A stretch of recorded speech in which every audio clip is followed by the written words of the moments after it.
I'm Natalie, 32 years old. After 8 years of meticulously saving every last cent, I had finally fulfilled my lifelong goal of purchasing my dream house in the suburbs of Chicago. My parents often told me how proud they were of my independence, yet my younger brother, Jake, seemed to live a life fueled by their generosity, effortlessly drifting along. At our family dinner last Sunday, things took an unexpected turn when Jake revealed his plan to move into my home. I kept a steady smile on my face as I prepared to deliver my own surprise. But before I could tell you how I turned the tables on my entitled brother, I'd like to know where you are watching from.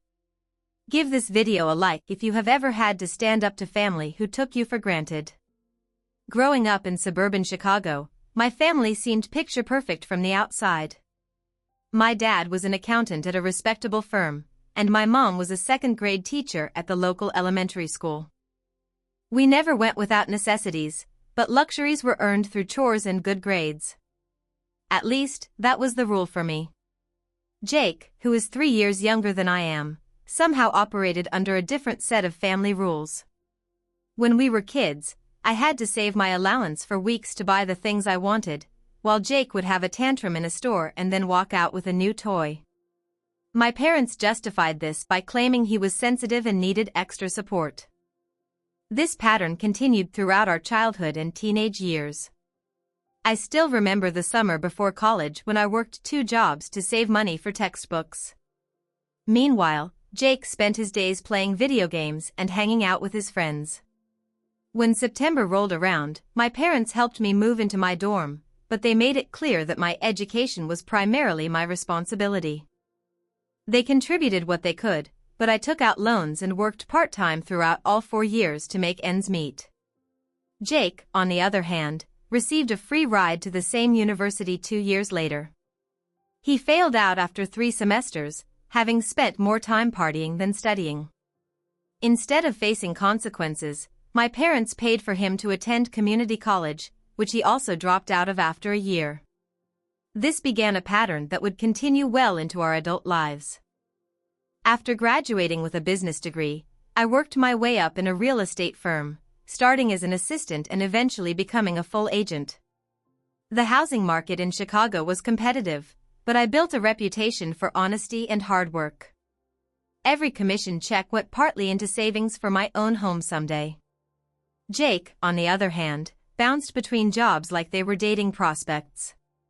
He tried bartending but was fired for giving free drinks to friends.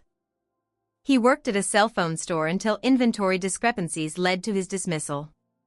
He even attempted to sell insurance, but he could not be bothered to study for the licensing exam. Each failure came with a ready excuse: bad management, a toxic workplace, or just plain bad luck. He never once acknowledged his own role in these situations. Through all this, my parents continued to support him financially. They paid his rent when he came up short, which was most months.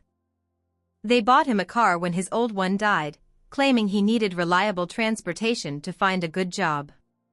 They even paid off his credit card debt twice, lecturing him about responsibility while simultaneously removing the consequences of his irresponsibility. When I turned 29, after 7 years of dedicated saving and career building, I finally had enough for a down payment on a modest house. The market was hot and properties were being snatched up within days of listing. My real estate background gave me an advantage, and when a charming 3-bedroom craftsman-style home came on the market in a good neighborhood, I pounced.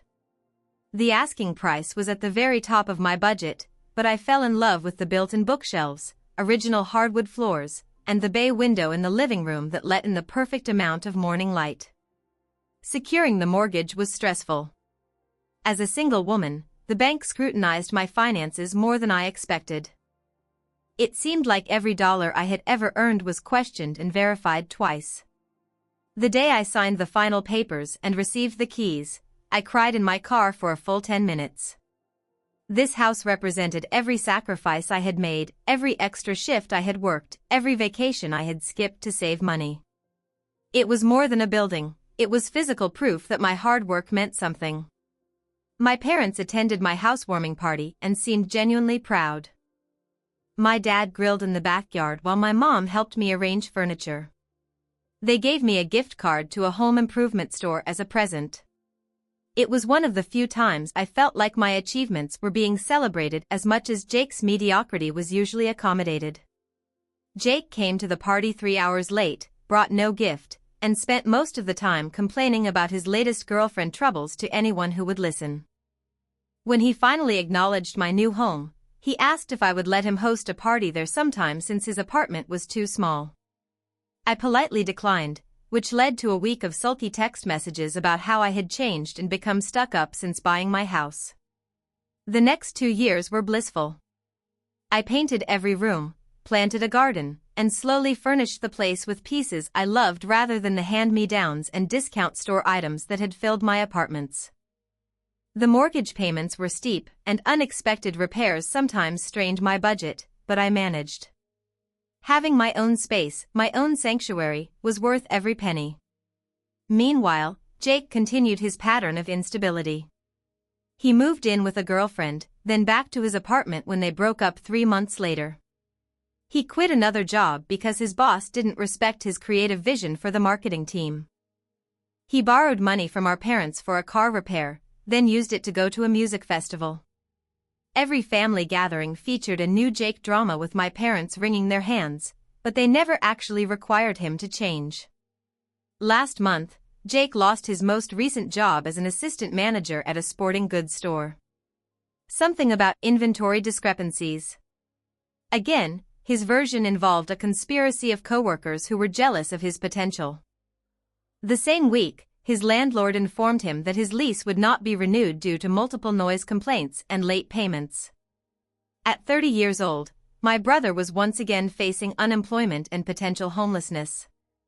I heard about these developments secondhand from my mother, who called to lament how unfair the world was to her baby boy. The conversation ended with her making a strange comment about how family needs to stick together through hard times and how our generation needs to support each other more.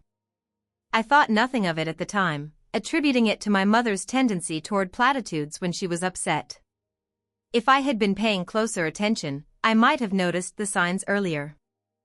But I was distracted by my own life and challenges, unaware that my family was making plans that would directly impact me without any consideration for my input or consent. The first sign that something unusual was brewing came in the form of 3 separate phone calls from my parents in a single week. My mother and father typically called on Sunday afternoons for our weekly catch-up, so this sudden increase in communication raised a small red flag. Each call referenced vague family matters that needed discussion, but whenever I asked for specifics, they deflected with comments like, "Better to talk in person," and, "Just some ideas we want to run by you." More concerning were the strange texts from Jake. After months of minimal contact, he suddenly wanted to know about my internet service provider and speed. He wrote that he was just curious about what I paid for Wi-Fi, which he followed up with questions about which bedroom had the best natural light and whether the neighbors would mind if someone played music at night. When I asked why he needed this information, he responded with a vague no reason and a smiley face emoji. My suspicions grew when Jake texted me asking for the dimensions of my spare bedroom. He said he was just wondering how big it was, like would a king-size bed fit in there? The room in question was my home office, where I often worked on evenings and weekends. It had never contained a bed of any size, and I had no plans to change that arrangement. Still, I was busy with work and dismissed his odd questions as Jake being Jake. That week at work was particularly stressful. I had a high-maintenance client looking at luxury properties in the Gold Coast neighborhood. The commission would be substantial if I could close the deal, but the client changed her requirements daily, sending me scrambling to find new properties that met her ever-evolving criteria. My boss made it clear that keeping this client happy was a priority for the firm, putting additional pressure on me to perform.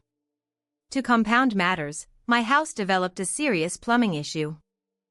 What started as a small leak under the kitchen sink quickly escalated into a major problem with the main water line. The plumber delivered the bad news with the sympathetic grimace of someone who knows they are ruining your day. Fixing the issue properly would cost over $7,000, money I didn't have readily available. This financial blow came on the heels of replacing the water heater 2 months prior and dealing with electrical issues the month before that. The charming century-old craftsman-style home that had stolen my heart was revealing its true nature as a money pit. I had depleted my emergency fund and was now facing putting a large expense on my credit card, something I had sworn never to do after watching Jake spiral into debt with that same behavior. In a moment of pragmatism overriding emotion, I called my financial advisor, Sandra, to discuss options. Sandra had helped me budget for the home purchase initially and had gently suggested at the time that I might be stretching myself too thin. Now, reviewing my financial situation, she pointed out what I had been avoiding acknowledging: between the mortgage, the repairs, and my other expenses, I was slowly drowning. Sandra asked gently if I had considered selling. The market was hot, especially in my neighborhood. She explained that I had bought at a good time and prices had since risen. I could potentially walk away with enough to pay off my debts and have a healthy down payment for something more manageable. The thought of selling my dream home felt like a failure at first. This house represented everything I had worked for. But as Sandra walked me through the numbers, I realized she was right. Continuing on this path would eventually lead to financial disaster. Being house poor was affecting every other aspect of my life, from my stress levels to my ability to save for retirement. That evening, I contacted a colleague, Melissa, who specialized in residential sales in my area. Melissa came over the next day, walking through my house with the clinical eye of a professional rather than the emotional attachment of an owner. She confirmed what Sandra had suggested: I could list the house significantly above what I had paid for it 2 years ago and likely get multiple offers. Melissa asked me if I would be comfortable with a quick sale if the right offer came along. She had a couple who had just lost out on a bidding war for a similar property one neighborhood over. They were motivated buyers with financing already in place. The universe, it seemed, was sending me a clear message. The next day, the couple Melissa mentioned toured my house while I was at work. By that evening, they had submitted an offer 5% above my asking price with a single condition: they needed to close quickly, within 30 days. In return, they were willing to let me rent back the property for an additional 30 days after closing while I found a new place for a nominal fee. The decision was both heart-wrenching and obviously correct. I accepted the offer and signed the preliminary paperwork the following day. The inspection was scheduled for early the next week, leaving me with a strange emotional limbo over the weekend. I would be attending my family's traditional Sunday dinner with this massive life change underway, yet I decided not to mention it yet. The sale could still fall through, and more importantly, I wanted to process my own feelings before dealing with my family's reactions. The inspection went smoothly with only minor issues noted that I agreed to address before closing. By Wednesday, all contingencies had been removed, and the sale was moving forward. The closing was set for the following Thursday, just one day before the next family dinner. I would walk into Sunday's meal with the deed transfer complete and a certified check representing my equity in hand. As I prepared for the dinner, a complex mixture of emotions swirled within me. Relief about my financial situation being resolved competed with sadness about losing the home I had loved. Pride in making a mature, responsible decision vied with disappointment that my dream had proven unsustainable. And underlying it all was a growing unease about Jake's strange questions and my parents' insistent calls about family matters to discuss. I chose not to tell them about selling my house until after the closing was complete. This was partly to avoid jinxing the deal, but mostly because I wanted to make this decision entirely on my own without family input or drama.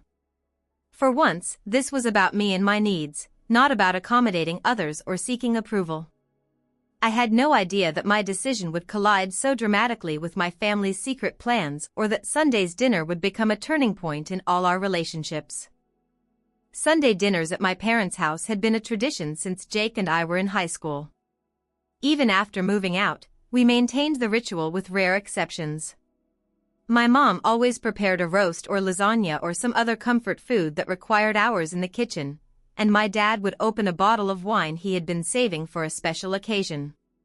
These gatherings normally had a comfortable predictability to them, a rhythm established over decades of family meals. This particular Sunday, I arrived at exactly 5 o'clock, the designated dinner time.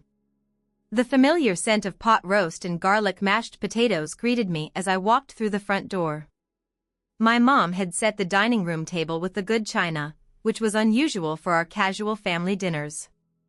A bottle of champagne chilled in an ice bucket on the sideboard, another departure from our typical wine with dinner.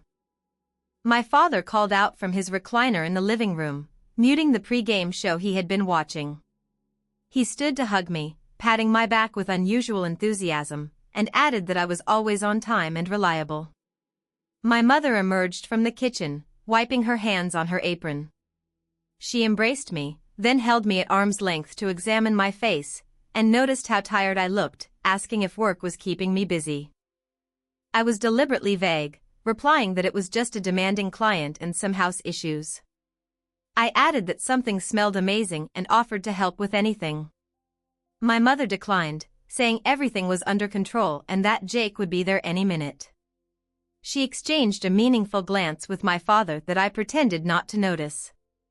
She told me to sit down and relax, and added that my father had already opened some wine. I accepted a glass of Cabernet and took my usual seat on the sofa, making small talk about the unseasonably warm weather in my mother's container garden on the back patio. The conversation felt forced, with my parents repeatedly checking the time and the front window for signs of Jake's arrival. At 20 minutes past 5, the front door swung open and Jake strolled in as if his tardiness was of no consequence. He announced that he was late and claimed traffic had been brutal. Considering he lived only 15 minutes away and rarely apologized for anything, this nominal acknowledgement of his lateness struck me as oddly formal. What truly caught my attention, however, was his appearance. Jake had gotten a haircut, exchanging his usual shaggy style for something more professional. He wore a button-down shirt tucked into khaki pants instead of his typical t-shirt and jeans. Most surprisingly, he carried a gift bag and what appeared to be a bottle of wine wrapped in tissue paper.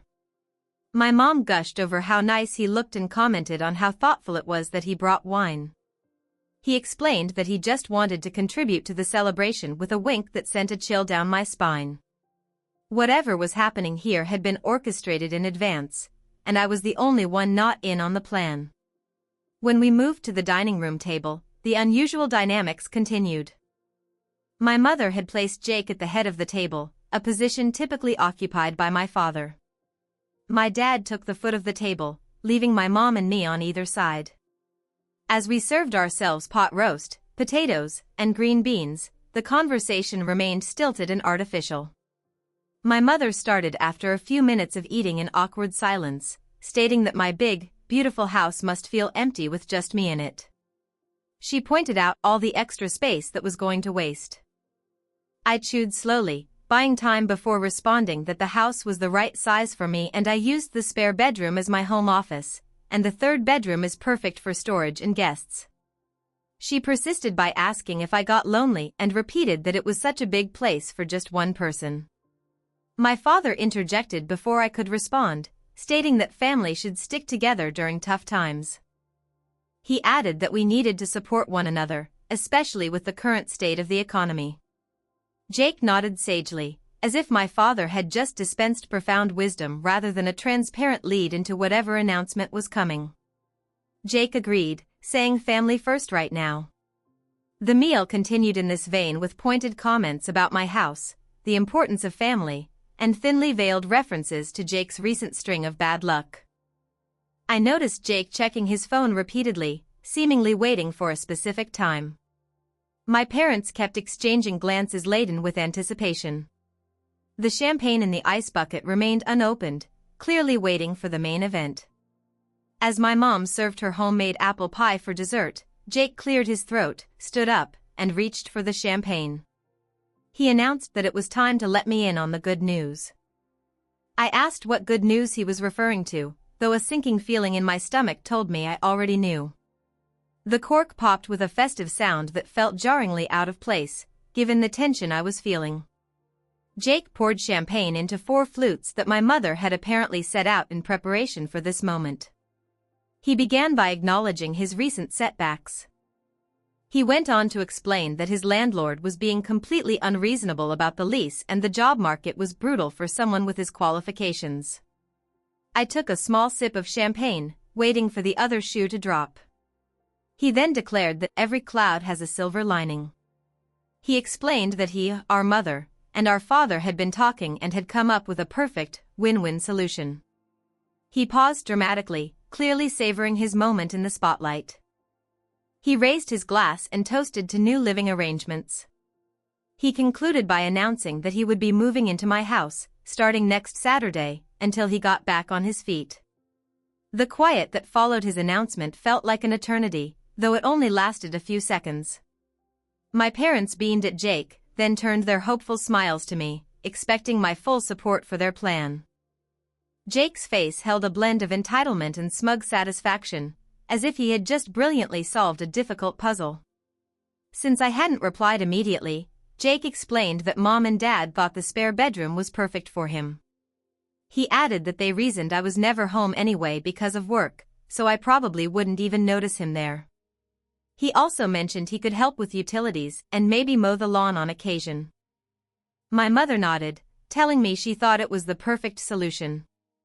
She said Jake needed a stable place to live while he looked for work, and I had so much extra room. My father chimed in, saying it wasn't safe for a young woman to live alone these days. I looked around the table at their expectant faces. These were the people who had planned to impose Jake on my home without a single word to me.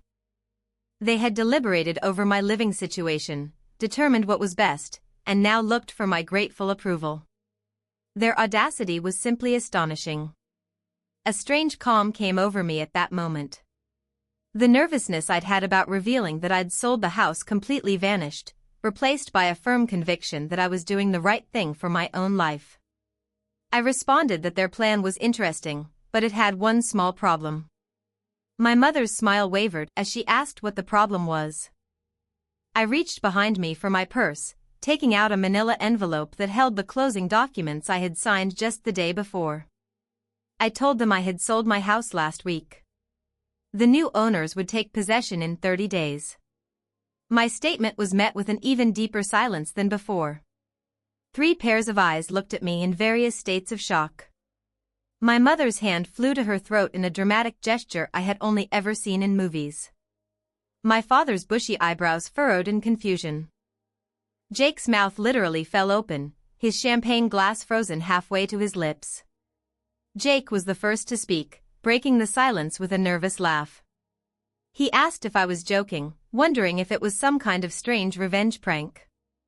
I took the deed and closing documents from the envelope and set them on the table. I explained that the inspection was finished on Tuesday, all contingencies were removed on Wednesday, and we had closed yesterday afternoon. I mentioned that the new owners were a nice couple with a 5-year-old daughter who was really excited about the backyard swing set I was leaving for her. My father picked up the papers and adjusted his reading glasses to inspect them. His face darkened as he realized I wasn't kidding. He asked why I would do something so drastic without discussing it with my family first, calling it a major life decision. The irony of his words did not escape me. I challenged him on it, asking if he meant the same way they had all discussed Jake moving into my house before they informed me. My mother immediately cut in to say it was completely different. My calm demeanor was beginning to break. Years of hidden resentment started to show as I asked how it was helping me when they had decided to use my home as a landing pad for Jake without even asking me. Jake snatched the papers from my father and frantically looked them over, as if searching for a loophole. He slammed the documents down on the table, accusing me of doing it on purpose. He told me that I had somehow found out he needed a place to stay and sold the house just to spite him. I struggled to keep my voice even as I replied that not everything revolved around him. I said I sold my house because it had become a financial burden, and the plumbing issues alone were going to cost $7,000 to fix, which was money I didn't have since, unlike him, I didn't have parents who rescued me from every financial problem. My father sternly said that was unfair, claiming that they had always supported both of us equally. I couldn't help a bitter laugh from escaping before I could stop it. I reminded my dad that I worked 2 jobs to pay for college while he gave Jake a free ride, which my brother had squandered. I had saved for 8 years to buy my house while they paid Jake's rent whenever he came up short. When my car's transmission died last year, they had bought him a new car while I was just advised to take the bus until I could afford the repairs. Tears welled in my mother's eyes as she defended Jake, saying he had a harder time finding his path and needed more support. I challenged her, asking whose fault that was. I told them they had been supporting his bad decisions for so long that he never had to face consequences or grow up. Jake pushed his chair loudly back from the table. He said he didn't have to listen to my sanctimonious nonsense. He told me I had always thought I was better than him, Miss Perfect with her real estate career and her house in the nice neighborhood. I quietly replied that I didn't think I was better than him. I had just made different choices and worked hard for what I had. I corrected myself, thinking, what I had. The reality of selling my beloved home hit me again. Jake spat out that my choices had screwed him over. He said he had already given notice at his apartment and had to be out by the end of the month with nowhere to go.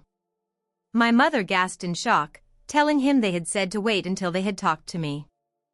Jake, for once, looked slightly embarrassed. He justified it by saying he was being proactive.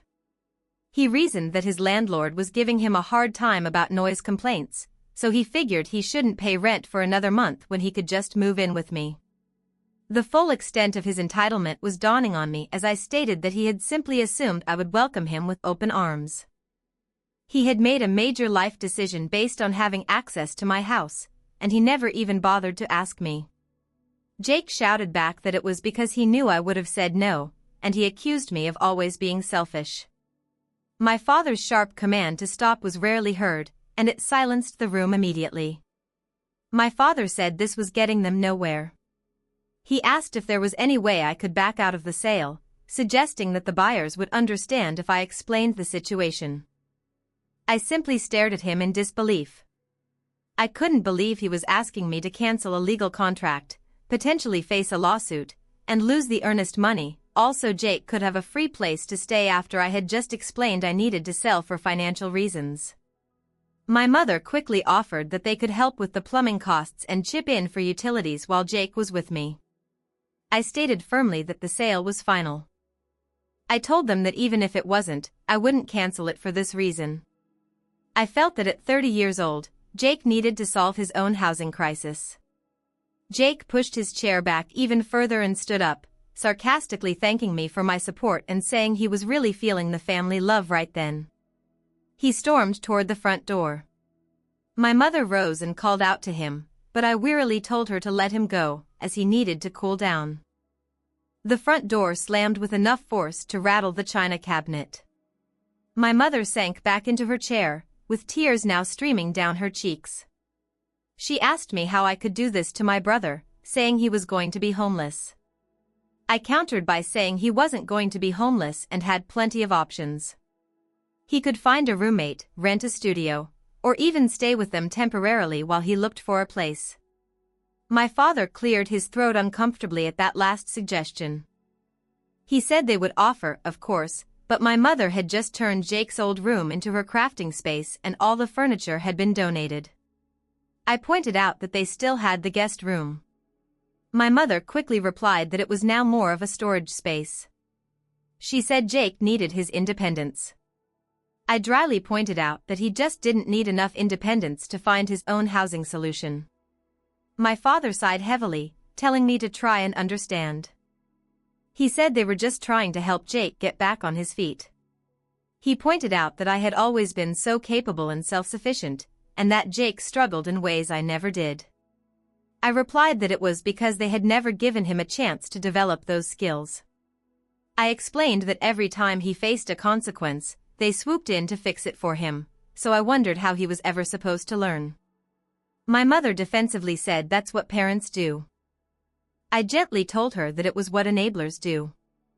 I explained that true parental love meant preparing your children for the real world, not shielding them from it indefinitely.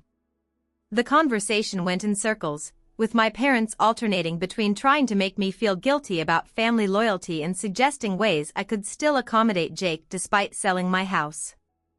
They asked if he could stay in my new place, if I could help pay for his apartment until he found a job, and if I would consider lending him money from the proceeds of the sale.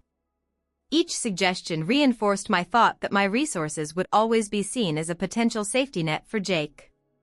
The money from the sale wasn't considered my financial security, but a family fund to be used to solve Jake's problems.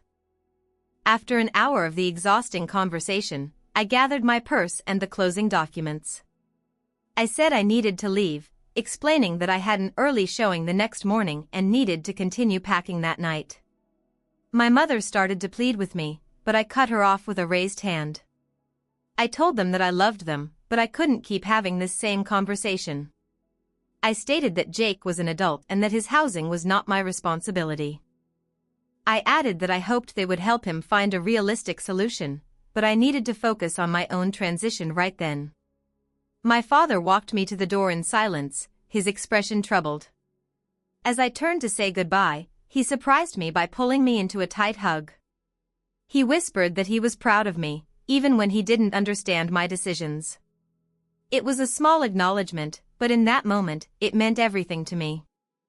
With tears welling up, I hurried to my car and drove home to my soon-to-be former house, the weight of the evening heavy on my shoulders. The days after the disastrous family dinner were filled with a storm of texts, calls, and even unexpected visits from various family members. My phone became a battlefield of emotions, with messages ranging from guilt-inducing to downright hostile. As expected, Jake led the charge with a series of angry texts that shifted from an initial disbelief that I would do this to him to detailed accounts of how I had supposedly ruined his life. According to him, his whole future had been planned around moving into my house, even though the plan was made without my knowledge or consent. One particularly entitled message stated he had already told everyone he was moving to my neighborhood and now looked like an idiot because his own sister would rather sell her house than help him. I resisted the urge to respond with sarcasm and instead kept my replies brief and factual. I explained that I had sold my house for financial reasons and his living situation was separate from my decision. My parents used a different tactic. Instead of Jake's direct anger, they tried to negotiate as if we were discussing a business deal rather than a fundamental boundary issue. During one of her daily calls, my mother told me that she and my father had been talking. She suggested they could help with the down payment on my new place, something with an extra bedroom for Jake just for 6 months until he got back on his feet. For what felt like the 100th time, I explained that wasn't the solution. I was intentionally downsizing to reduce my financial stress, and adding Jake to my living situation would only add more stress, not less. Even extended family began to weigh in. My Aunt Susan, my mother's sister, called to express her disappointment in my lack of family values. My cousin Patrick sent a long email explaining how his brother had lived with him for a year during a tough patch and how it had made their bond stronger. Neither of them acknowledged the fundamental difference, as their arrangements had been mutual agreements, not unilateral demands. Throughout this pressure campaign from my family, I continued the practical work of preparing to move.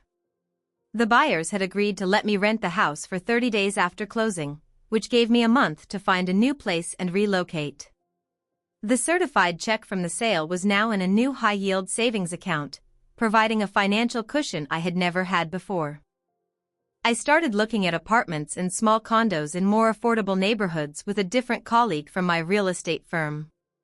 After years of stretching myself thin to maintain my dream house, the idea of a simpler living situation was surprisingly appealing.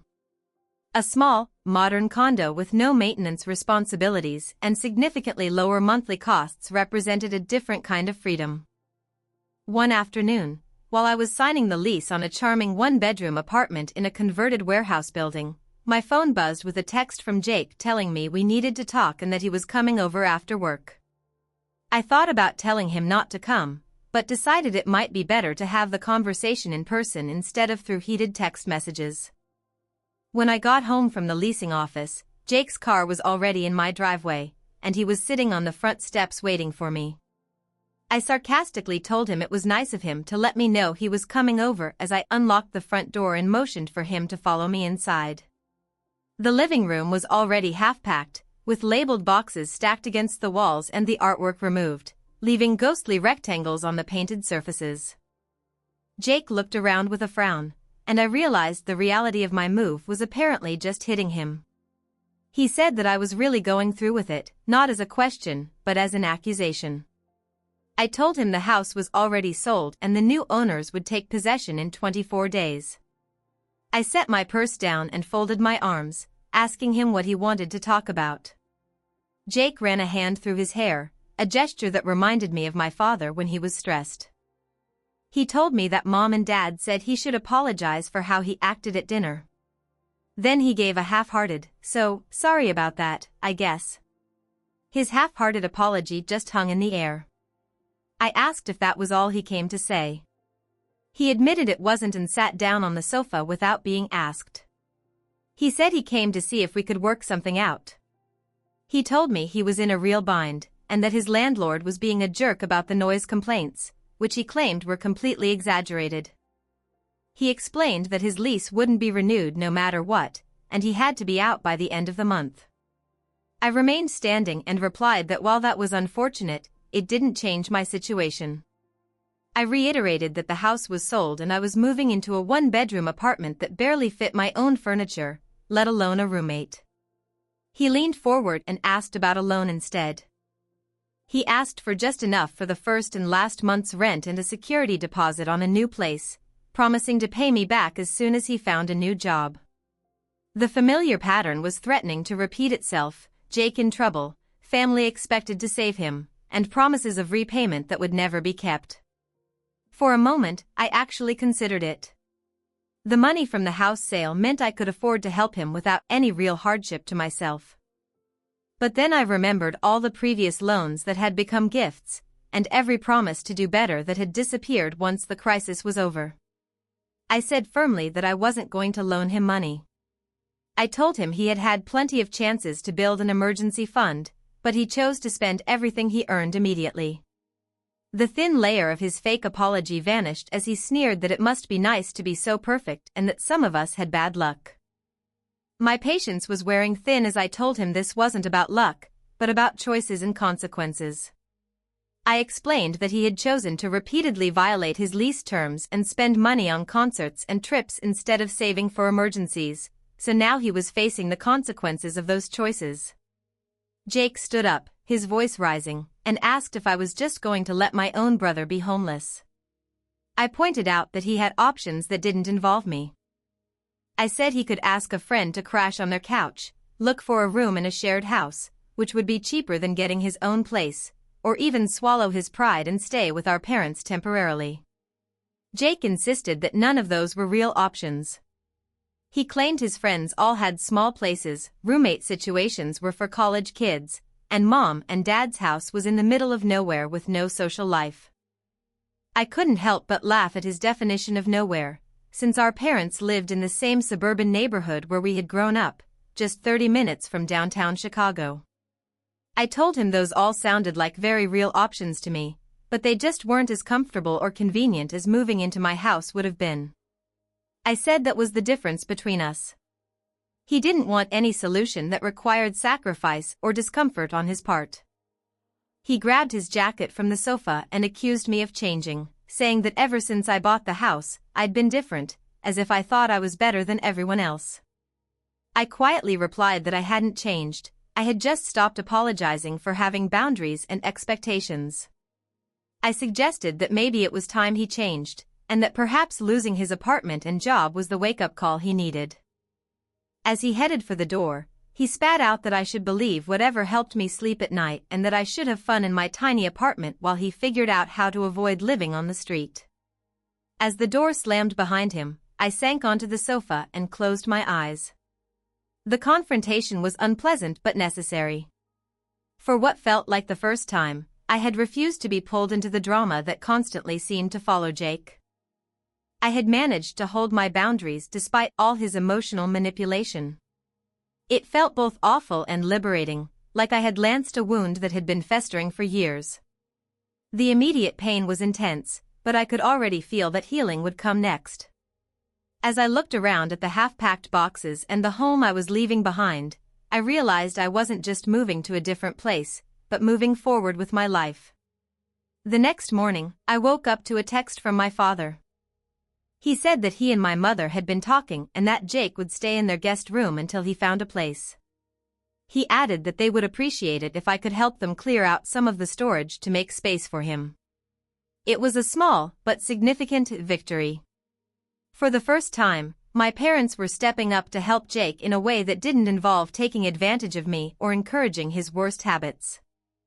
I hoped that maybe they were finally starting to understand the difference between true support and enabling. A chance to reset the dysfunctional patterns that had defined our family relationships for too long. As I sealed up another box of belongings, I felt lighter than I had in years, despite the bittersweet reality of leaving my dream home behind. Moving day arrived with the peculiar mix of exhaustion and excitement that accompanies major life transitions.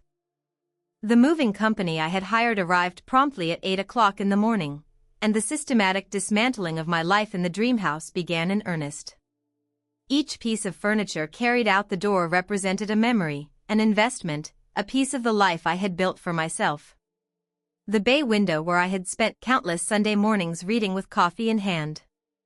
The dining room table where I had hosted dinner parties for friends and colleagues. The antique desk in my home office where I had worked late into the night on complicated real estate deals. All loaded into a truck destined for a space less than half the size of the one I was leaving. As the movers worked, I wandered through the increasingly empty rooms, saying a private goodbye to the house that had represented so much to me. In the master bedroom, I ran my hand along the wall. I had painted 3 times before finding the perfect shade of blue. In the kitchen, I remembered the disastrous attempt at making homemade pasta that had left flour on every surface. Each room held memories, some joyful, some painful, all part of the life I was now consciously choosing to leave behind. When the last box was loaded, I did a final walkthrough with the new owners. The young couple was visibly excited, already discussing where their daughter's toys would go and which room would become their home office. Their enthusiasm was infectious, and I found myself sharing in their joy. Even as I handed over the keys, my house would become their home, and there was something beautiful about that continuation. The first few weeks in my new apartment were an adjustment. The space was modern and low maintenance with concrete floors, exposed brick walls, and large industrial windows that flooded the open-concept living area with natural light. It was stylish in a way my old house had never been, but it took time to adapt to the smaller footprint and the sounds of city living outside my windows. What surprised me most was the financial relief I felt almost immediately. After paying off the remaining mortgage and setting aside money for taxes, I had enough left to clear all my outstanding debts and establish a healthy emergency fund. My monthly expenses dropped dramatically without the burden of the mortgage and constant home repairs. For the first time in years, I could look at my bank account without a knot of anxiety forming in my stomach. Meanwhile, across town, my family was undergoing their own adjustment period. True to their word, my parents had cleared enough space in their guest room to accommodate Jake temporarily. According to the occasional updates from my mother, the arrangement was not without challenges. "He stays out until all hours," she complained during one of our brief phone conversations, "and he leaves his dishes in the sink, even though I have asked him a dozen times to rinse them." I listened sympathetically but resisted the urge to say, "I told you so."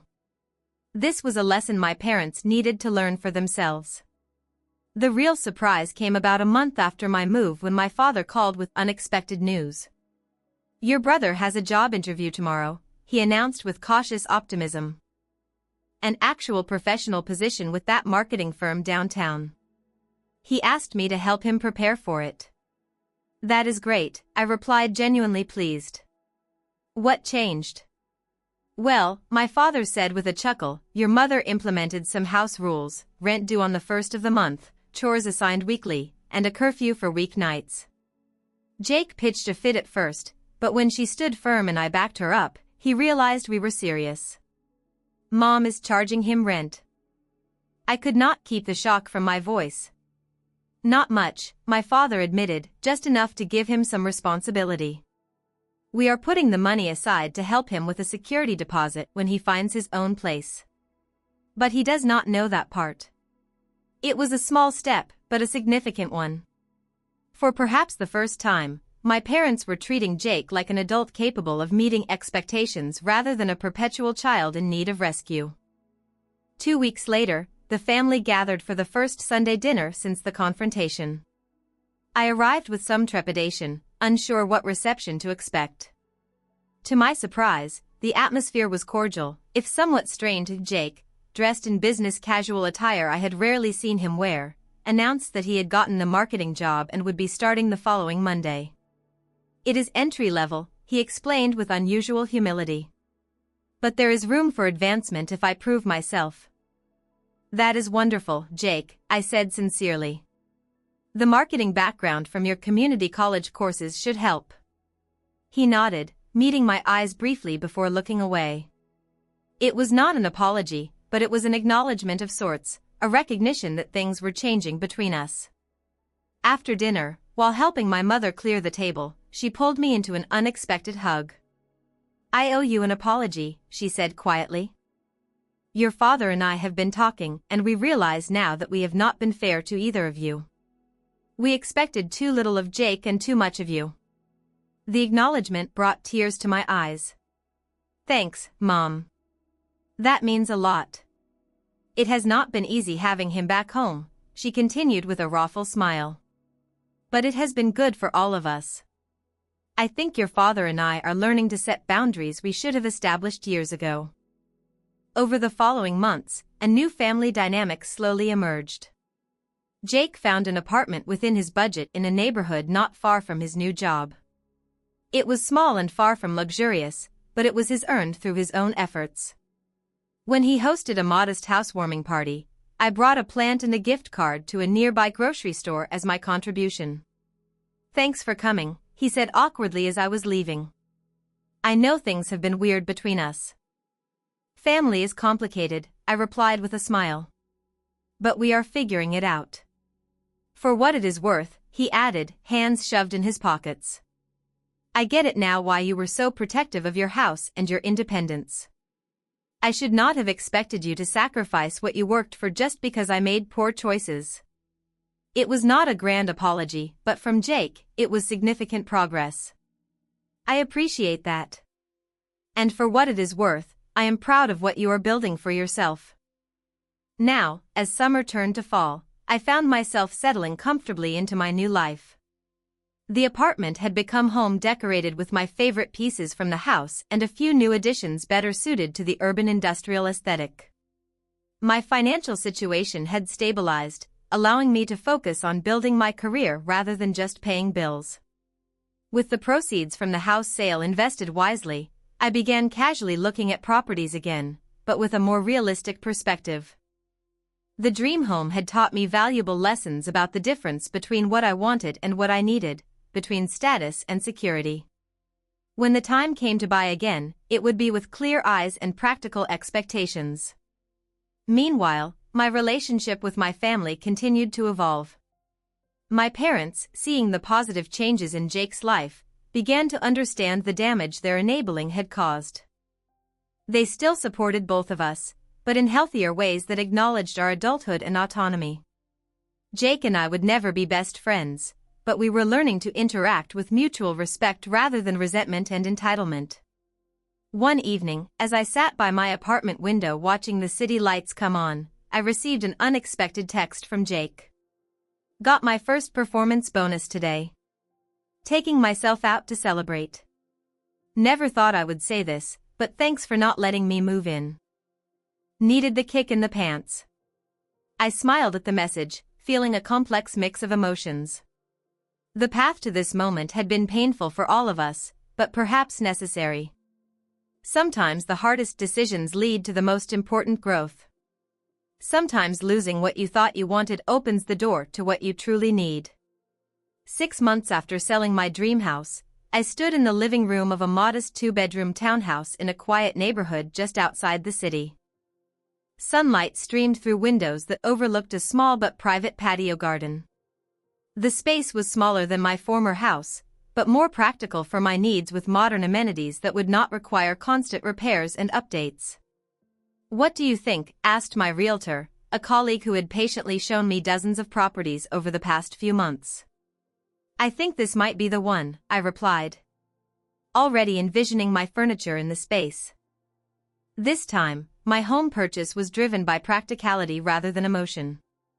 I had carefully calculated what I could comfortably afford without stretching my finances to the breaking point. The proceeds from selling my previous house had been partly invested and partly used for a substantial down payment that would keep my monthly mortgage manageable.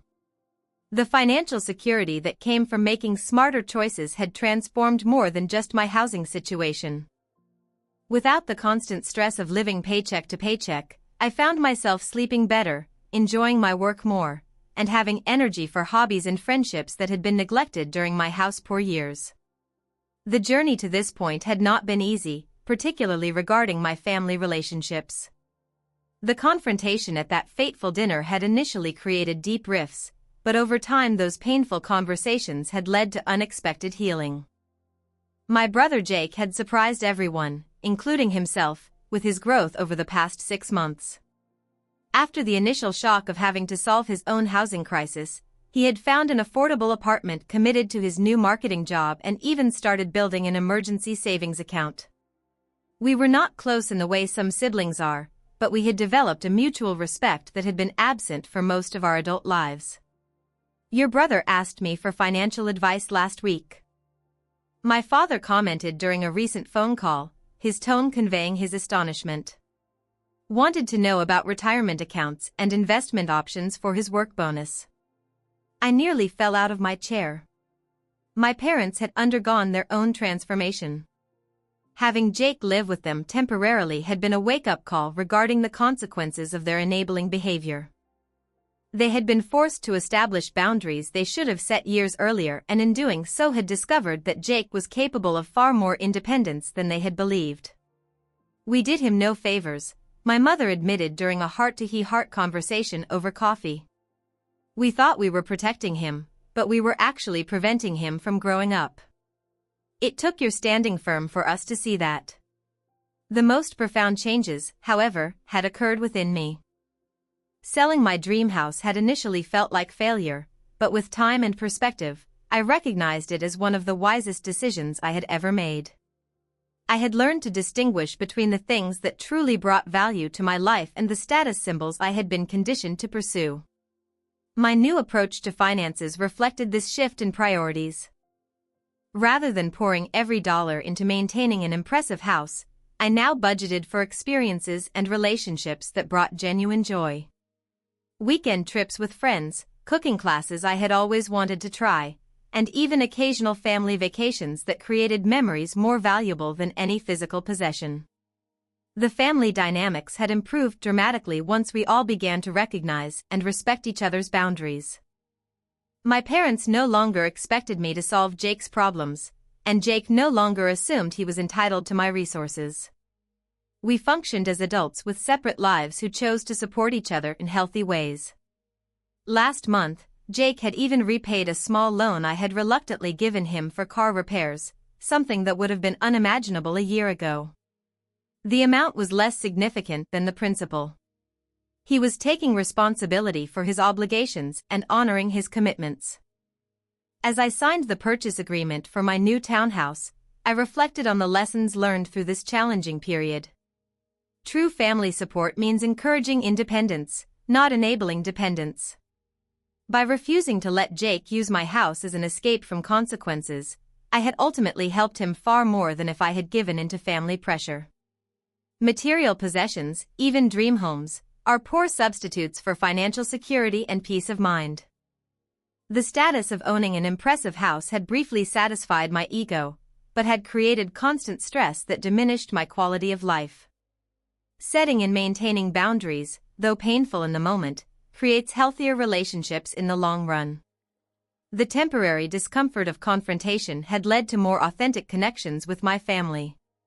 Sometimes losing what you think you want opens the door to what you truly need.